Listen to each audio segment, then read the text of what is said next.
प्रभु श्री कृष्णचंद्र जी कृपा करके ऐसा उपदेश कर रहे हैं जिसे हम श्रद्धा विश्वास पूर्वक सुने, एकाग्रता पूर्वक महत्व बुद्धि रखकर मनन करें और उसे अपना जीवन बना ले, अपनी धारणा बना ले, तो इसी जन्म में जो हमें किंचिन मात्र कहीं दुख का लेश ना मिले, कहीं अशांति ना मिले, कहीं किसी तरह का बंधन नहीं, वो परम सुख जिसे परमानंद कहते हैं, एकांतिक सुख कहते हैं, जिसे भगवत प्राप्ति कहते हैं, जिसे परम पद कहते हैं, वो हमें प्राप्त हो जाए।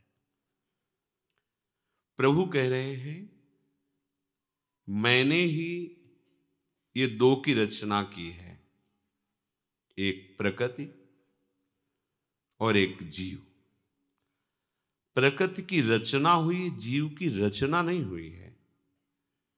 ये भगवान का अंश है, ये भगवान की रचना नहीं है। स्वयं भगवान अपने अंश से सबकी आत्मा के रूप में स्फुरित हो रहे हैं। श्री भगवान संपूर्ण ज्ञान समुद्र हैं।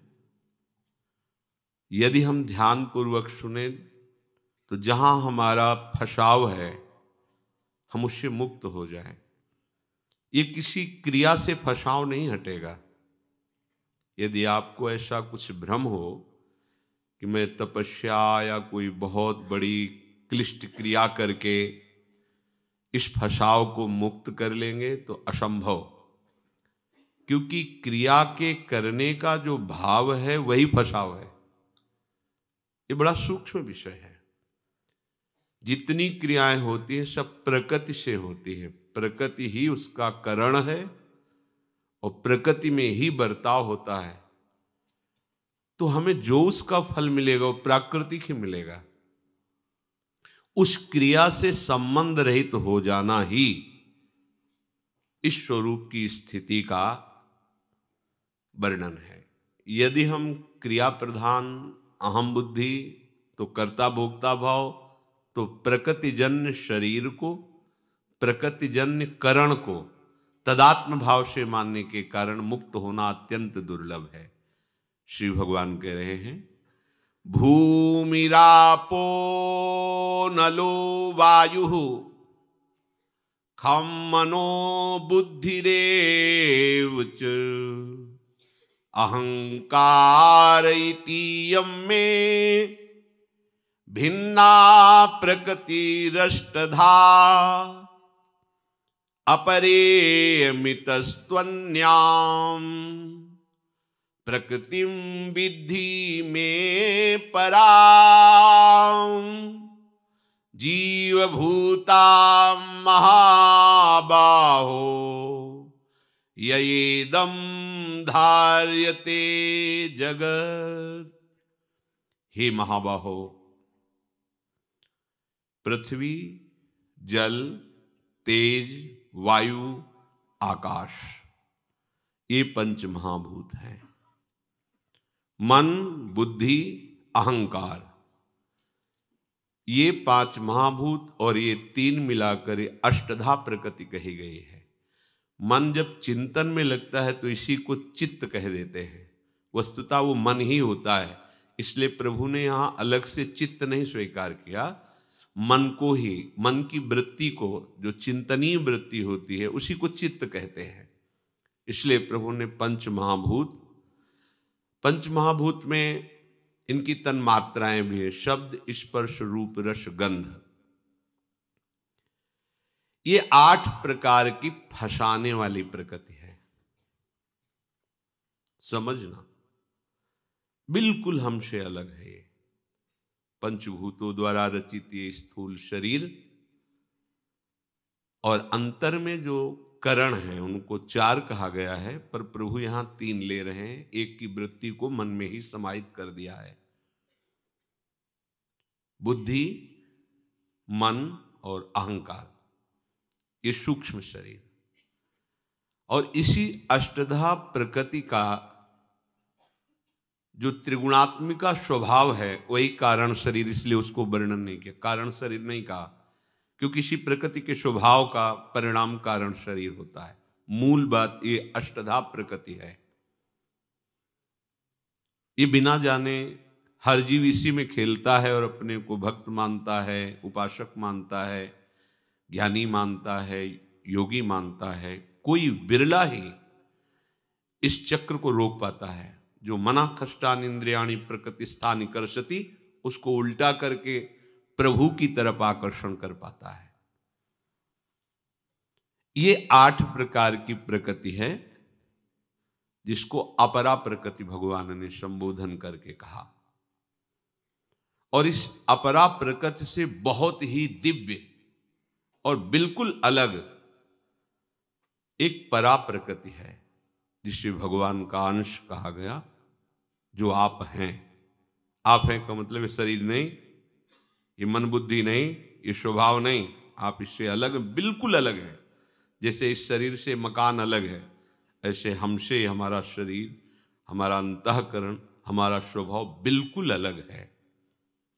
चाहे जिस मार्ग का पथिक हो, ये स्थिति आए बिना हो, ना तो प्रेम में और ना मोक्ष पदवी में। पांचों भूले देह शुद्धि, जब तक देह का तात्पर्य तीनों देहों से है, स्थूल, सूक्ष्म और कारण, तब तक वो रास विलास में या अखंडानंद में प्रवेश नहीं पाता। प्रभु कह रहे हैं इन्हीं 2 के द्वारा ये पूरा जगत है। जितना कुछ देखने में, सुनने में जो कुछ भी आ रहा है, मैं अरु मोर तोर तय माया, जही बस कीन्हे जीव निकाया, गो गोचर जहां लग मन जाई, सो सब माया जानो भाई। हमारे प्रभु इन दोनों के कारण हैं, अष्टधा प्रकृति के भी और परा जीव के भी, वही कारण है।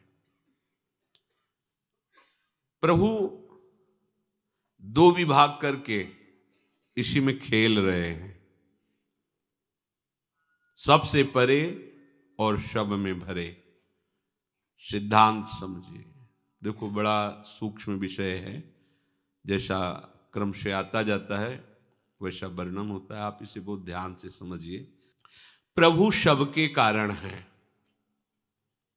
कारण श्री हरिवंश भनम, सेवक जी महाराज कह रहे हैं।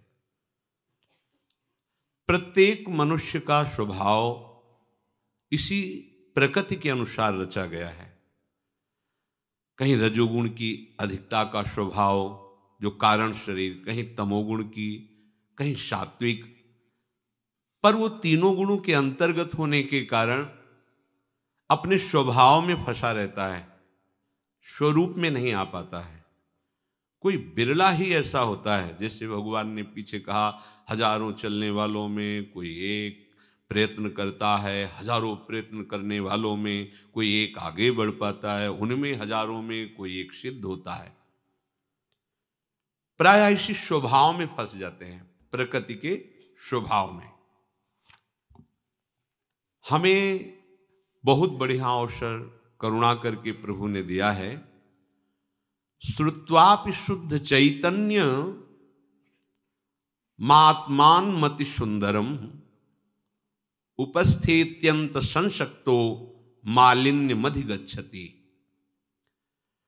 जब तूने सत्संग के द्वारा ये समझ लिया है कि ये जो अष्टधा प्रकृति के द्वारा रचा हुआ माया जाल है, यही तेरे दुख का कारण है। ये जो शरीर में, अंतःकरण में, स्वभाव में तदात्म हो गए, मेरा स्वभाव, मेरा शरीर, मेरा मन, यही तुम्हारी दुर्गति का कारण है। बड़ा अध्यात्म है, ये सूक्ष्म विषय है। जब तक तुम इसे समझोगे नहीं तो इसी में खेलते हुए अपने को भक्त मानोगे, ज्ञानी मानोगे, अपने को महात्मा मानोगे। जब तूने सत्संग के द्वारा ये जान लिया है कि एकमात्र शव के कारण परम सत्य श्री भगवान ही हैं, प्रभु ही हैं, वही प्रभु जिनको ज्ञानी जन आत्मा कहते हैं। सेवक जी महाराज कह रहे हैं आत्मा हरिवंश प्रगट परमानंद श्री हरिवंश प्रमाण मनम। चैतन्य घन महासुख स्वरूप सौंदर्य राशि प्रभु को पाने का निश्चय जब तूने कर लिया, सत्संग सुनकर तुमने ये जान लिया कि आत्मज्ञान या भगवत प्राप्ति ही परम सुख है, ये अष्टधा प्रकृति के द्वारा रचे हुए माया जाल में मैं परा भगवद अंश स्वयं से फंस गया हूं, और भगवत प्राप्ति का तूने निश्चय किया तो फिर सबसे बड़ा विघ्न इस मार्ग में प्रारंभ से लेकर अंत तक जो साथ में विघ्न डालता है वो है काम। बहुत महिमा में प्रसंग है, ये आंतरिक अंतर्मुखता वाले उपासकों के लिए है, ये जागतिक व्यवहार और बैलेंस बनाकर चलने वालों के लिए नहीं है। ये केवल सीधे लक्ष्य भेद करने वाले उपासकों के लिए जो परमात्मा प्राप्ति का लक्ष्य किए हैं। प्रारंभ से लेकर के आपकी भगवत प्राप्ति तक जो बाधा पहुंचा सकता है वो एक भयानक शत्रु है, काम। इसकी बहुत ऊंचाई तक पहुंच है, ये अत्यंत आसक्त कर देता है इस अष्टधा प्रकृति में, और इतना मलिन कर देता है कि कोई अपने को ज्ञानी कहते हुए, योगी कहते हुए, भक्त कहते हुए सकुचाता नहीं और इसी में खेलता है। जब आपने सत्संग के द्वारा निश्चय कर लिया कि ये प्रकृति माया फंसाने वाली है, मैं जन्म जन्म से इनके ही आकर्षण में भटकता आ रहा हूं, अब मुझे भगवत प्राप्ति करनी है, तो आपको ये समझना होगा कि प्रारंभ से लेकर भगवत प्राप्ति तक एक महान शत्रु है जो आपका पीछा नहीं छोड़ेगा, उसका नाम है काम। ये काम प्रकृति में अत्यंत आसक्त कर देता है, हृदय को मलिन कर देता है। यदि कोई संसारी इसमें आसक्त है तो आश्चर्य की बात नहीं, पर आप सत्संग सुनने वाले, भजन करने वाले, भगवत प्राप्ति का निश्चय करने वाले, महान आनंद की प्राप्ति के लिए इस मार्ग में कदम रखने वाले, तुम क्षुद्र आनंद में आसक्त हो रहे हो, लिप्त हो रहे हो और अपने को उपासक कहते हो, आत्मज्ञानी कहते हो, भक्त कहते हो, बैरागी कहते हो, तो मुझे आश्चर्य हो रहा है। कोई विषयी पुरुष भोगों में फंसा हुआ है तो आश्चर्य की बात नहीं है, पर आपने सत्संग सुन करके ये निश्चय किया है कि जीवन का परम लाभ आत्मस्वरूप का साक्षात्कार, भगवत साक्षात्कार है, तो आप इस महान आनंद के भोक्ता, महान आनंद के स्वरूप, महान आनंद में जाने वाले, फिर ये क्षुद्र आनंद को, क्षणिक आभास मात्र आनंद को क्यों स्वीकार करते हैं। बड़ा आश्चर्य होता है कि आप भक्त कहलाते हैं, ज्ञानी कहलाते हैं, योगी कहलाते हैं, और आप इस काम सुख का आकर्षण स्वीकार किए हुए हैं। भगवदानंद का अनुभव करने के लिए इससे आपको लड़ना पड़ेगा, ये महान बैरी है। सर्वभूतेषु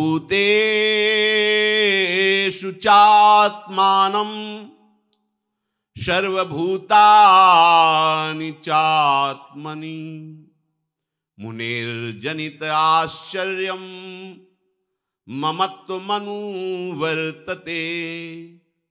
जैसे शिक्षक विद्यार्थियों को पढ़ाता है और अंत में उसकी परीक्षा लेता है और परिणाम में उसे उत्तीर्ण या उसी क्लास में फिर रखता है। अगर परिणाम उसका सही नहीं तो उसी क्लास में फिर उसको पढ़ाया जाता है। ऐसे ही सच्चा सद्गुरु शिष्य की कसौटी कसता है। यदि वो उसकी कसौटी पर खरा उतरा तो आगे की भूमिका पर उसे पहुंचाया जाता है, नहीं तो फिर वहीं रखकर शिक्षा दी जाती है। जैसे परीक्षक परीक्षा के बाद उसे उत्तीर्ण या उसी क्लास में रखता है, ऐसे ही अगर आप बार बार फेल होते रहे तो आपका उत्साह खत्म हो जाएगा। ध्यान दीजिए, बहुत सूक्ष्म अंदर की बात है। भगवत प्राप्ति का उत्साह नहीं प्यारे, अनंत जन्मों से इसी काम ने हमारी दुर्गति कर दी है। फिर समझ लीजिए, प्रारंभ से लेकर भगवत प्राप्ति तक आपको जो गिरा सकता है उसका नाम है काम। सब कुछ त्यागने में आप समर्थ हो सकते हैं। जब तक उपासक थोड़ा भी इसके प्रति राग रखेगा तो खरा नहीं उतर पाएगा। पुस्तकीय ज्ञान से कोई काम पर विजय प्राप्त नहीं कर सकता। कोई बाहरी क्रियाओं से अपने को इस काम से नहीं बचा सकता। ये महापुरुषों की बातें हैं। अज्ञानी ही अपने को मान लेता है कि मैं ज्ञानी हो गया हूं, मैं बड़ा भारी उपासक हूं।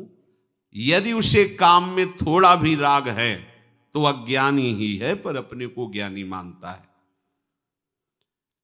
तूने सब भूतों में विराजमान प्रभु को जो आनंद स्वरूप है उनकी प्राप्ति के लिए ठान लिया, तो फिर इस अंधकार में काम को क्यों स्वीकार करते हो?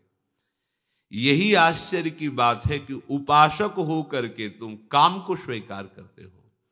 आस्थितः परमाद्वैतम मोक्षार्थे व्यवस्थितः आश्चर्यम कामवसगो विकलः केलि शिक्षया।